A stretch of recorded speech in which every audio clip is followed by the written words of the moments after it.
اگر اللہ تمہارا مددگار ہے تو تم پر کوئی غالب نہیں آ سکتا، اور اگر وہ تمہیں چھوڑ دے تو پھر کون ہے اس کے بعد تمہاری مدد کرے۔ اور مومنوں کو تو چاہیے کہ اللہ ہی پر بھروسہ رکھیں، اور کبھی نہیں ہو سکتا کہ کوئی پیغمبر خیانت کرے، اور خیانت کرنے والوں کو قیامت کے دن خیانت کی ہوئی چیز اللہ کے روبرو لا حاضر کرنی ہوگی،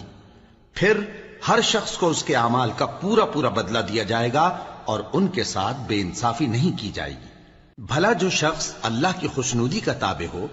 وہ اس شخص کی طرح ہو سکتا ہے جو اللہ کی ناخوشی میں گرفتار ہو، اور جس کا ٹھکانہ دوزخ ہے اور وہ برا ٹھکانہ ہے۔ سب لوگوں کے اللہ کی ہاں مختلف درجے ہیں، اور اللہ ان کے سب اعمال دیکھ رہا ہے۔ اللہ نے مومنوں پر یقیناً احسان کیا ہے کہ ان میں انہی میں سے ایک پیغمبر بھیجے جو ان کو اللہ کی آیتیں پڑھ پڑھ کر سناتے اور ان کو پاک کرتے اور انہیں کتاب و حکمت کی تعلیم دیتے ہیں، اور پہلے تو یہ لوگ کھلی گمراہی میں تھے۔ بھلا یہ کیا بات ہے کہ جب احد کے دن کفار کے ہاتھ سے تم پر مصیبت واقع ہوئی، حالانکہ جنگ بدر میں اس سے دگنی مصیبت تمہارے ہاتھ سے ان پر پڑ چکی ہے، تو تم کہنے لگے کہ یہ آفت ہم پر کہاں سے آ پڑی؟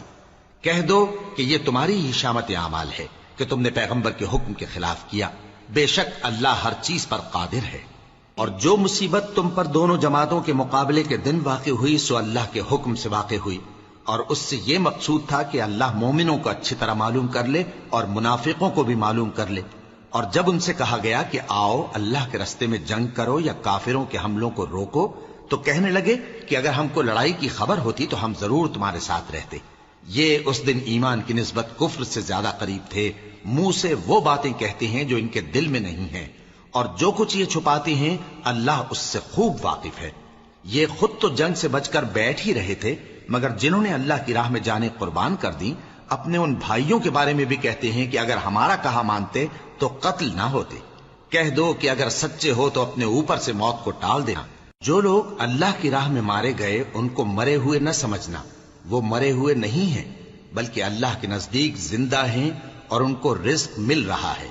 جو کچھ اللہ نے ان کو اپنے فضل سے بخش رکھا ہے اس میں خوش ہیں، اور جو لوگ ان کے پیچھے رہ گئے اور شہید ہو کر ان میں شامل نہیں ہو سکے ان کی نسبت خوشیاں منا رہے ہیں کہ قیامت کے دن ان کو بھی نہ کچھ خوف ہوگا اور نہ وہ غمناک ہوں گے، اور اللہ کے انعامات اور فضل سے خوش ہو رہے ہیں، اور اس سے کہ اللہ مومنوں کا اجر ضائع نہیں کرتا جنہوں نے باوجود زخم کھانے کے اللہ اور رسول کے حکم کو قبول کیا۔